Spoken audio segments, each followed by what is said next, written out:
everyone, welcome and welcome back to my channel. So guys, અત્યારે વાગ્યા છે બપોરના 12 અને અમે લોકો નીકળ્યા છે એક પ્રસંગમાં જવા અને એકચ્યુઅલી અમારે થોડું વહેલા જ જવાનું હતું પણ એઝ ઓલવેઝ થોડા લેટ પડી ગયા છે અને એટલે જ મેં ગાડીમાંથી જ બ્લોગ સ્ટાર્ટ કર્યો છે તો હું તમને બધાને મળાવી દઉં. વરદાન, હાય, ગુડ મોર્નિંગ. હેલો કહી દે. અને અહીંયા છે બંપો. Hello, good morning. આજે સન્ડેના દિવસે પણ આરામ નહીં રહી. મમ્મીના ફ્રેન્ડના ઘરે જવાનું છે. અરે વાહ. Hello mummy papa. મમ્મી આપણે ક્યાં જઈ રહ્યા છે બધાને જણાવી લો. અત્યારે મારી ખાસ ફ્રેન્ડ છે એના ઘરે પ્રસંગ છે જાગ. હા, એટલે અમે ઇન્વિટેશન એટલે જઈ રહ્યા છીએ દર્શન કરવા માતાજી. દર્શન કરવા માતાજીના. ઓકે. તો હું તમને બધાને જણાવી દઉં કે જાગ એ એવો પ્રસંગ છે, માતાજીનો પ્રસંગ કહેવાય. એમાં 9 દિવસ માતાજીની આપણા ઘરમાં સ્થાપના કરવામાં આવે છે અને જે 9મો દિવસ છેલ્લો દિવસ હોય છે ત્યારે માતાજીનું વિસર્જન કરવામાં આવે છે, એમને વિદાય આપવામાં આવે છે અને જે 9 દિવસ હોય છે એ દરમિયાન ઘરે એટલા સરસ સરસ ભજનો. 9 દિવસ હોય ને એ ભક્તિમય ઘર થઈ જાય, મતલબ માતાજીની ભક્તિ આરાધના પૂજા કરવામાં આવે છે અને 9મા દિવસે માતાજીને વિસર્જન કરવામાં આવે છે અને આજે છે 9મો દિવસ અને આજે અમે લોકો જઈ રહ્યા છે દર્શન કરવા. એમની વિદાય તો સાંજે છે એટલે અત્યારે બસ હવે નીકળ્યા છે તો ઓલમોસ્ટ કેટલી વારમાં પહોંચીશું આપણે? હાફ એન અવરમાં અમે લોકો પહોંચી જઈશું, નહીં વરદાન? હે ને? તો ત્યાં જઈને તમને બધાને પણ જાગના દર્શન કરાવું. હું પણ પહેલી વાર જ મતલબ આવી રીતે જાગમાં જઈ રહી છું. આ બધું મારા સાસુએ જ્યારે ડિટેલમાં કીધું ત્યારે મને જાણીને એટલી ખુશી થઈ કે વાવ, આવું બી હોય છે અને મને બહુ જ ઈચ્છા હતી કે આવી રીતે જાગના દર્શન હું કરું. એટલે આજે અમે લોકો મને લાવો મળ્યો છે એટલે અમે જઈ રહ્યા છે તો ત્યાં જઈને તમને બધાને પણ બતાવું અને દર્શન કરું.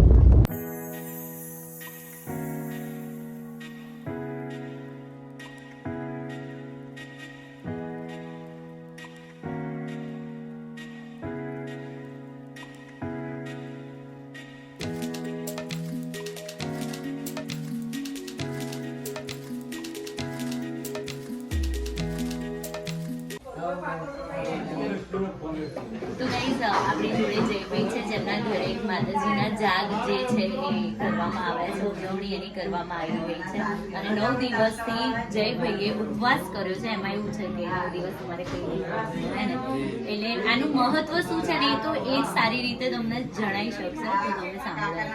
જય શ્રી કૃષ્ણ, જય મહાદેવ, હર મહાદેવ. આ જે પરંપરા છે માતંગી 10 મહાવિદ્યાની અંદર આવે છે, આપ જોઈ શકો છો અમે સર્વ. અને માતાજીની પૂરેપૂરી હાજરી પહેલા દિવસથી રોજ હાર જે છે ને એ રોજ પડી જાય છે, રોજે રોજ. અને 8મના દિવસે જ માતાજી આવે છે, ત્યાંથી ગર્ભગૃહમાં એટલે માતાજીની સ્વયં અહીં હાજરી તો છે જ, આપ જોઈ શકો. 10 મહાવિદ્યાની અંદર માતંગી દેવી છે, અપભ્રંશ નામ છે મોડેશ્વરી. સમસ્ત મોડ જ્ઞાતિ એની અંદર મોડ પટેલ, મોડ વૈષ્ણવ, વાણિયા, ગાંચી બધા આવી જાય છે. એના અહીંયા કુળદેવી છે. એટલે આ જ્યારે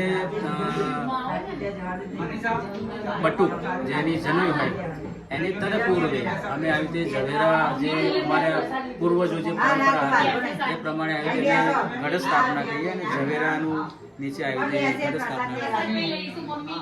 એક બટુક ઉપર આ ભાર હોય ને જ્યારે જનોઈ આપવામાં આવે ત્યારે એને બીજો જન્મ આપે. ત્યાં સુધી એ કોઈ પણ પ્રકારનો અધિકારી કોઈને આશીર્વાદ આપવા કોઈને ત્યાં જઈ ના શકે. પછી એનો બીજો જન્મ થાય, ગુરુ દીક્ષા આપવામાં આવે, એના પિતા અથવા એના ગુરુ એને દીક્ષા આપે, ગાયત્રી મંત્ર પ્રદાન હોય છે. પછી એને રટે અને પછી એની જે મેઘા શક્તિ વધે એ પછી, અને અત્યારે તો ઠીક છે, પહેલાં તો 5 વર્ષ 6 વર્ષ 7 અત્યારે 8 વર્ષ જેવી એની મેઘા શક્તિ એને ખાસ વિદ્યા માટે આપવામાં આવે છે. ત્યાંથી આગળ વધે અને પછી પાઠશાળા એટલે કાશી પરંપરાથી ભણવાનું, બાકી એ બધી અને જાતે હું સ્વયં ભણાવું છું. બરાબર. એટલે આમાં એવું છે કે જયભાઈ જે છે એ પોતે બ્રાહ્મણ જ છે અને એ પોતે પણ લગ્ન પ્રસંગ બધી જ વિધિ ને બધું કરાવતા જ હોય છે અને એમના બાબાની જે છે એ જનોઈ આપવાની છે અને આટલો મોટો પ્રસંગ કરવાનો છે. એ પહેલા એમણે આ જે 9 દિવસનું આયોજન છે ને એ કર્યું. એમાં જાગનું એક બહુ જ મોટું મહત્વ છે અને આ તો કોઈ પણ ના કહેવાય, કોઈ બી સારો પ્રસંગ, બાબરી છે કે કંઈ પણ કોઈના મેરેજ છે એ પહેલા પણ લોકો આ કરતા હોય છે, હે ને? જાગ દરેકની પરંપરા બિલકુલ અલગ અલગ રહે છે. જેમ કે અમારી પરંપરા છે કે એ જે જગ્યાએ દેવીની સ્થાપના હોય, ઘટ સ્થાપના, ત્યાં તમારે શું રેશમના વસ્ત્ર ઉપર કંઈ પહેરવું નહીં અને થોડું રાજગરો નિમિત્ત માત્ર બતાવ્યો છે કે નહીં વધારે પડતું ફ્રૂટ તો અમારા નિષેધ જ છે. જ્યુસ કશું એ પર કશું તો તમે આ 9 દિવસ શું ખાધું? ખાલી રાજગરો, બાકી કશું જ નહીં. ઓ બાપરે, દિવસ ખાલી તમે રાજગરો જ ખાધો છે, બાકી રાજગરો કશું? જે નિમિત્ત માત્ર કે તમારી શરીરની અંદર એ શક્તિ ઉદ્ભવ થાય છે અંદર અને તમને ત્યાં સુધી કશું આજુબાજુ એ તો જેવી તમારી કેપેસિટી અને જેવી શ્રદ્ધા. શ્રદ્ધા તમારી. એટલે આમાં એવું હોય છે કે 9 દિવસ માતાજીના 9 દિવસ માતાજીનું જે હોય છે, જ્યાં સુધી સ્થાપન હોય ત્યાં સુધી ઘરના કોઈ એક સભ્યએ આવી રીતના ઉપવાસ કરવાનો હોય છે અને નીચે જ સુવાનું હોય માતાજીની જોડે જ. ખાલી સ્નાન મેં તો પહેલી વાર જ આવું સાંભળ્યું હતું અને મને બહુ જ ઈચ્છા હતી સાંભળ્યું ત્યારે કે મને દર્શન કરવા છે અને આજે તમારા ત્યાં મને લાવો મળ્યો. હું એટલી ખુશ થઈ ગઈ ને કે બહુ જ સરસ કર્યું છે. શિયાળો છે તને નીચેથી પણ ઠંડક મળે, હા, તેમ છતાં પણ 2 દિવસ તો મળે. ઝવેરાથી આવે ને એની ચિંતા કરું છું. ઓ બાપરે. પછી અમે બધા કે નીચે છે પણ એટલે માતાજી સ્વયં કેમ કે પ્રકૃતિ આ સ્મગમ જગત શૂન્યમ ચા શૂન્યમ ચા. પ્રકૃતિ છું ને વિકૃતિ પણ છું. એટલે સર્જન એ કરે છે શિવની સાથે ભાઈ પણ એ કરે છે.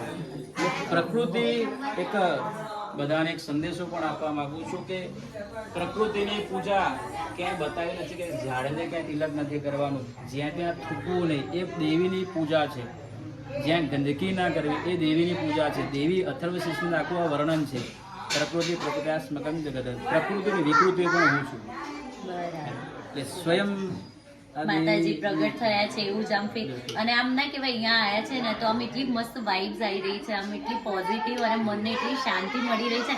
આમ એવું થાય કે અહીંયા શાંતિથી બેસીએ. ખરેખર સરસ છે અને મેં પહેલી વાર દર્શન કર્યા બહુ મજા આવી. થેન્ક યુ જયભાઈ આટલો સરસ લાવો અમને આપવા માટે.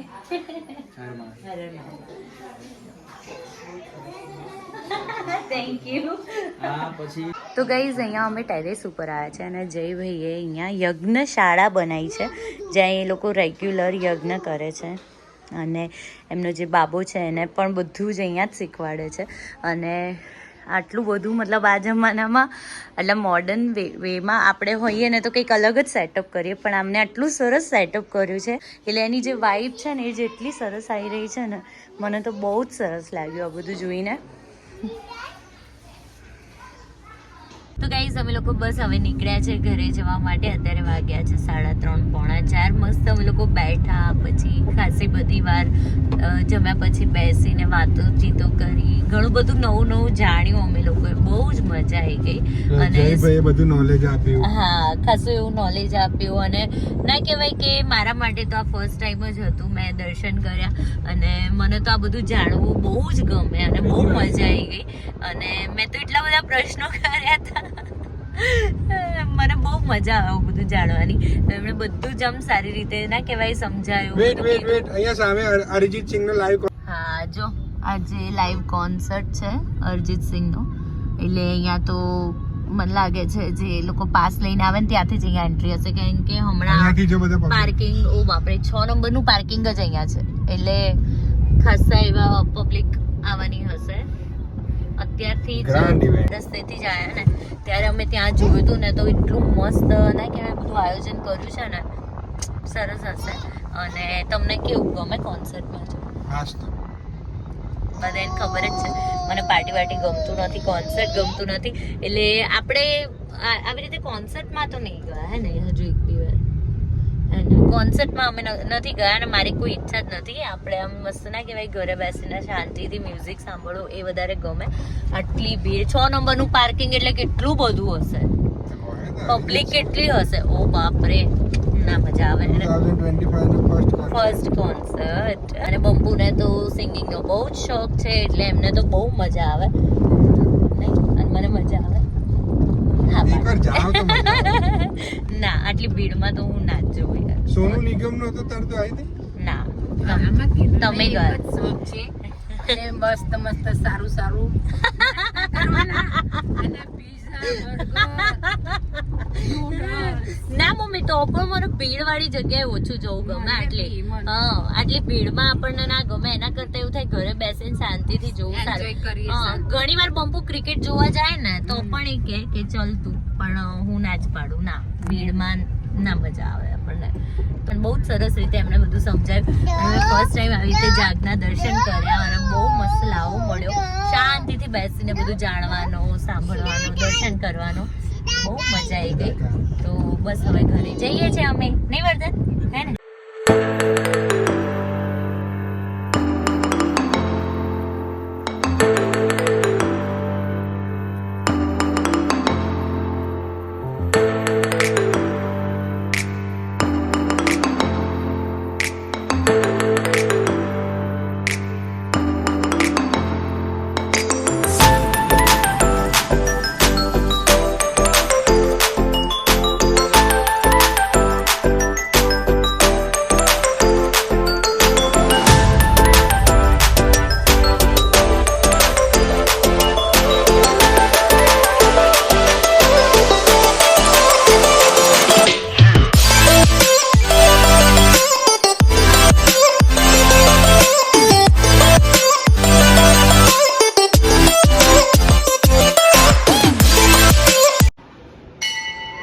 હેલો.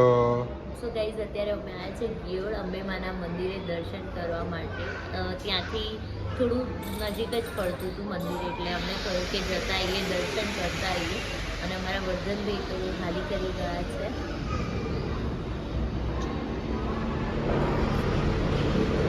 કેવું લાગ્યું મંદિર? બહુ સરસ. હું પહેલી વાર આવી.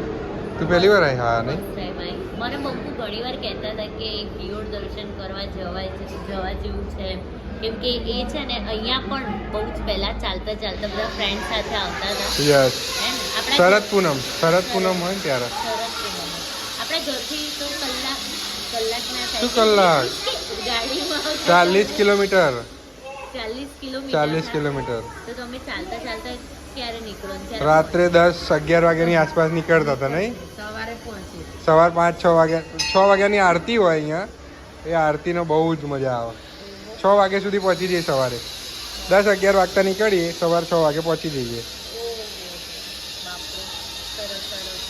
શું વાત છે. તમે? કેટલી ભક્તિ કરી છે બંપુ એટલે હું મળી આવી. તું પહેલી વાર નહીં આવી ને મમ્મી? ના મેં તો ખાસી વાર દર્શન કરવા અવારનવાર આવીએ જ છીએ હા. પણ માં જગદંબાનું મંદિર છે, બહુ જ ફાઇન છે નહીં, જગ્યા. બહુ મસ્ત જગ્યા આમ છે. તમે આવો તો તમને પિકનિક જેવું બી લાગે અને અને દર્શન બી થઈ જાય. દર રવિવારે પ્રસાદી બી હોય છે, દાળ ભાત, લાડુ, શાક, પૂરી. જમવાનું અહીંયા જમવાનું હોય છે. બહુ સરસ. સરસ સરસ. લો. પપ્પા બી અહીંયા પહેલા આવેલા છે. આ મંદિર બહુ જ સરસ છે અને મોટા ચિલોડાથી 15 કિલોમીટર દૂર આવેલું છે. તો ઓલમોસ્ટ આપણા ઘરથી 40 કિલોમીટર. હા, નરોડાથી 40 કિલોમીટર. અને આ મંદિરની વિશેષતા એ છે કે અહીંયા આગળ ધર્મશાળા છે, પછી બાળકોને રહેવા માટેની વ્યવસ્થા છે, ઉતારા છે, આ છે ને આ છે. અને બાળકોને રમવા માટેના સાધનો પણ બહુ સરસ. હે જો મંદિર બતાવું તમને.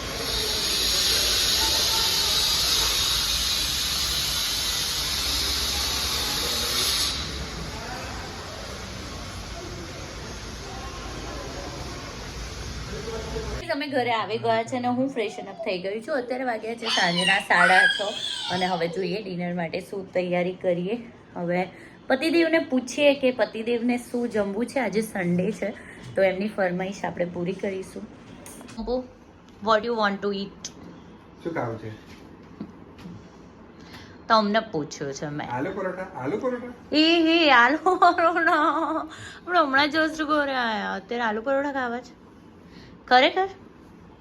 બોલો જે મનમાં હોય ને બોલો. અને આ જો આનું કંઈક અલગ જ ચાલે છે અત્યારે. સેવ ટામેટા. સેવ ટામેટા સેવ ટામેટા વર્ધન, ફાઇનલ મેન્યુ બોલો તો મને નીચે જઈને પ્રિપેર કરવાની ખબર પડે.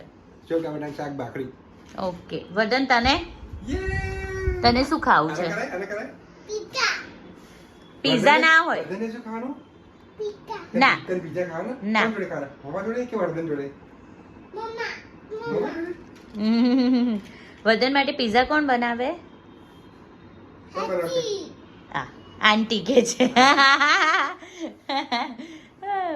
સારું, તો તમે એને લઈને બેસો ત્યાં સુધી હું ફટાફટ હવે કંઈક કરું પ્રિપરેશન. Bye. ફાઇનલ છે ડિસિઝન સેવ હા, ટામેટાની done, છે. done.